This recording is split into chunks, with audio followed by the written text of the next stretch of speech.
there's obviously a cumulative toll to the losses, but then the form of losses as well. How do you guys navigate just the heartbreak that comes with a couple of these in the last 4 weeks? I mean, you lose by 1 point, you lose by 20 points. Every loss feels the same. You know, especially when you have some good positive moments within there, but just losing sucks regardless. It never feels good coming on a Monday, uh, watching the film, making corrections after a loss. So um, yeah, we just have to continue to try to keep coming back to work. That's the only thing I know how to do is keep working and trying to find a way because I think that obviously watching the offense and Caleb making some strides, we get this thing turned around if we continue to just keep getting better. Obviously, one of the big moments yesterday was the fourth down stop that you guys had. TJ ends up with the tackle, but what was that sequence like for you guys to be able to get off the field in a huge moment? Yeah, I mean our red zone defense has been really good this year. We let them down there a few too many times this past weekend. I think we let them down 5 times. They scored three, so we got to be better there for sure. But yeah, I mean, we all know, man, this group, this team is resilient. We're gonna fight. We're gonna defend every single blade of grass. As long as we continue to make them snap the ball, we're gonna keep defending. So we made some big plays down in the red zone that really kind of kept us in the game a little bit. Um, so yeah, that was a big play, within the game. Montez sounded pretty defeated after yesterday's loss, just answering some questions. And do you get a sense that there are guys in the locker room that have that sense after the fourth straight loss? Nah, I mean, I think that when you're asking guys questions right after another loss, division opponent, you know you're you're going to feel defeated. You know what I'm saying? We were defeated. You know what I mean? We lost. So yeah, it's definitely emotions tied into it. We're all trying to find answers and trying to find a way to get a win. And when you battle the way we battled on Sunday and you don't come out with a victory, it's tough. You know what I mean? But I was just talking to Tez in the locker room. He's not defeated. I think he's more motivated to try to figure out ways to make impact plays. Same here. You know what I'm saying? I think we're all trying to do more and really do more and say less. Honestly. As a team leader, is there anything you need to do to make sure that the guys are staying focused and locked in when there's so many, games left for you guys? No, I mean I don't think there's anything specific that I need to do. I'm just gonna continue to do the things that I've been doing by leading from the front. Being the example every single day. Like you said, we don't. Nobody wants to lose. We don't come in this building to lose. There are things that happen, during the game that we could be better in. That in totality, um, you know, the reason why we lose games. But at the end of the day, we just have to continue to just work and just try to make sure that we're not just separated. And I think we're a close group as a team. I don't really worry about that honestly. Coming a little bit disorganized on the first Green Bay touchdown with getting caught in a little hurry up. What needs to happen there, and what was your kind of vantage point on that sequence? Yeah, obviously we had 12 men on the field. I guess they were subbing. Well, we were subbing, and obviously they caught us in the middle of a sub and tried to hear it and get a call. It was just communication breakdown. Guys weren't on the same page with the call and things like that. So we just got to be better there. Have you been in touch with Jaquan much? Like, how's he doing with, his recovery?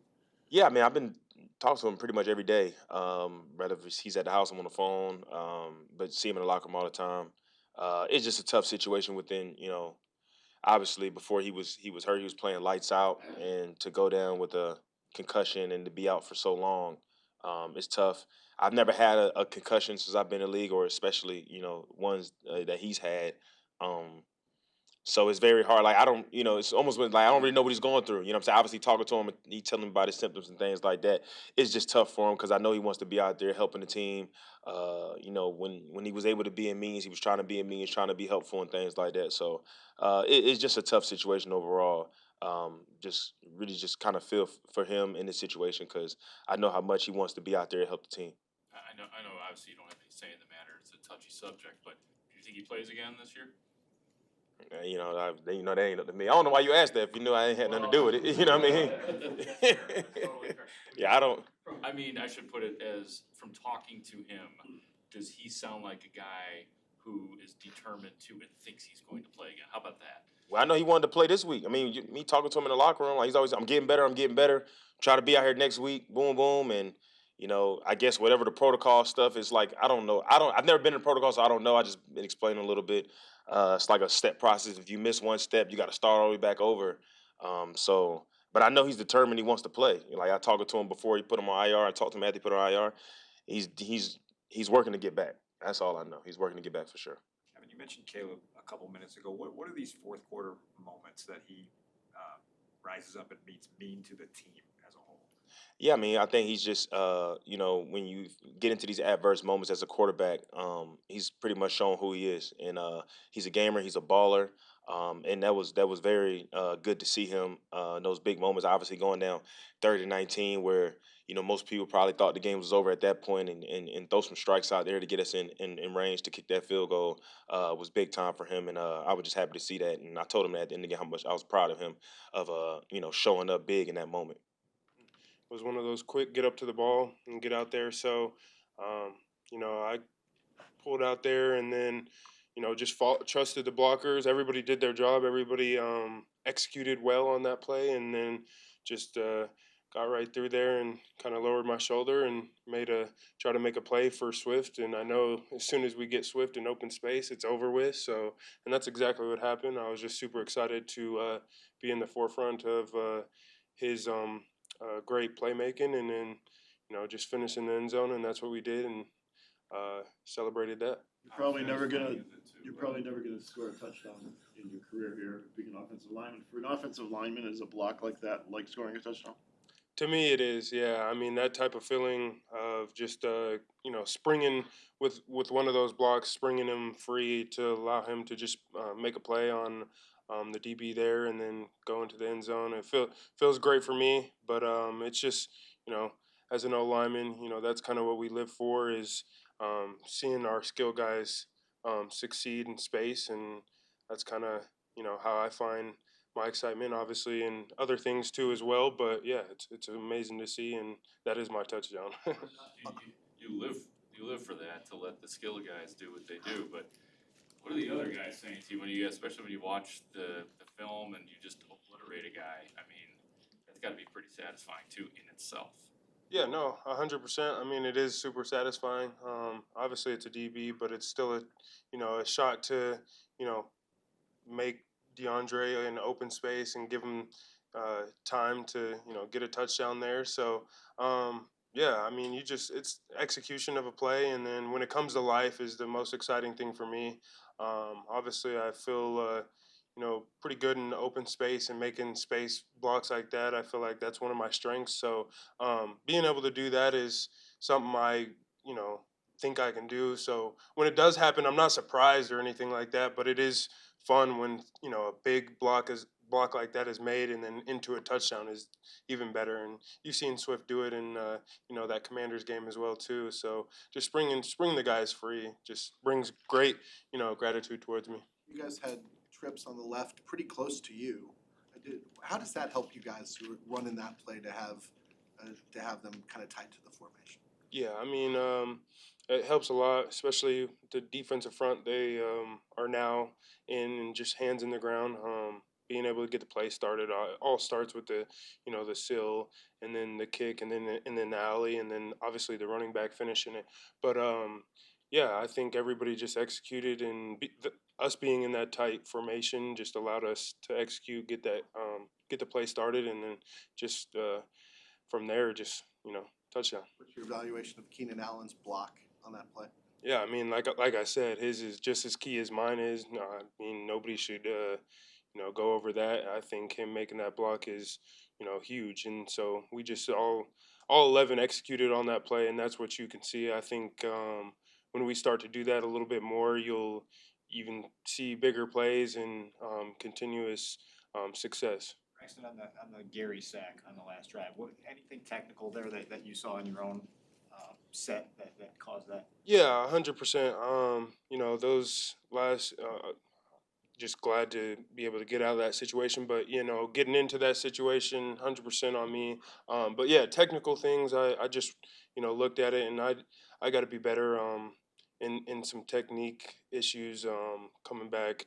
You know, from injury or whatever that is. But I just got to be better in that situation and not give them the inside, better with my hands, and then, of course, better pad level the whole game. But I know those things and just got to be better in that situation. We as an offense, as you mentioned, to be in a game in the line situation, 3rd and 19, and you guys get out of it and get into field goal range. What do you guys take from that? Yeah, I mean I really give that. Obviously, in those last few plays, kudos to holding up in some type of protection for the O line, obviously, and then I mean hats off to 1A. He did his thing in there, got out of the pocket and made an unbelievable throw. Great job by Rome. Finding the pocket there and making a catch and just keeping us alive. Obviously, in those situations, that they're going to be coming in terms of pass rush, and that's how they just want to get home. So it's a great job of him, being mobile in the pocket and just getting out there and making a play. And I think that's just what he's good at, and I'm just excited to see more of that. And even on that 4th down as well, another great play by those two. Great connection and just to keep the drive alive and give us a shot. Braxton, the screen game was more effective yesterday, especially when it involved DJ. Why was that? What do you think worked? Yeah, I just think the details of the screen game, being able to obviously get some of your linemen and playmakers out in space, and then obviously when you put the ball in DJ's hand, something cool is going to happen. Something's going to happen. So just being on the details, I think this week and having a little bit more juice, I feel like led to better success in all types of, the run game, pass game, all of it being a big correlation to us just having more juice and being better in practice. Does it Right, help so- having condensed formations too for the offensive lineman to kind of get out there a little bit quicker? I see it in that situation of kind of going to the boundaries and give us an opportunity to get out there. There's less space too, but in terms of condensed formations, you still got to execute at the end of the day and try and get your job done. I think it's just kudos to all 11 players, trying to get their job done and being better in particular situations, and that's all that is. Braxton, in what ways do you feel like Thomas Brown provided a spark for you guys over the last week? Yeah, I mean, just early in the week, he came in, told us, we got to be on our details. It starts with us. It starts with the energy. It starts with, Wednesday practice, Thursday practice, and into Friday, and then continuing that through Saturday and letting it loose on Sunday. And that's kind of what he started with. And for me, myself, that's what I did. I just, coming back off injury, just trying to be able to give the juice where I could, being on my details, being as good as I could. And I think every player, all 11, took that serious. And with that being with how he started, Thomas gave that to us and was just like, let's just be on great attitude and great effort. Like we can control what we can control, and go out and execute what he calls. And I think that's just what we did with better juice and energy, and it led to a better outcome. Braxton, you're obviously on the field for the game-deciding kick. What did your eyes see and your ears hear in that whole sequence? Yeah, it just kind of is what it is. All 11, when we talk about it, we all got to be better in protection. And I just think it's super unfortunate. Obviously, you look at some of the things that happen on the play, and that's unfortunate as well. But not going to point fingers, not going to do any of that. We're that close to us being in here cheering still, probably. And it's just unfortunate. I think the biggest thing is looking at the film, seeing where each player can be better in the protection, and going from there. And you can't really do with whatever call should have been made or whatever it is. I think just executing better. You able to describe the second time in 4 weeks where you guys are right on the doorstep of a big win, and then it all turns in a moment? Yeah, it's hard to kind of take in. It's hard for me. I'm obviously, been playing these guys for 3 years and haven't had a chance to beat them. But it's just frustrating. I think, but it just takes more discipline, and it starts before that, before even a field goal. We could have, done more to not even be in that position. So I just think, we got to continue fighting and keep on going. Don't let this, get in the way. Just continue the fight forward. Thank you. Thank you. Appreciate you guys. You guys have a good afternoon. You too.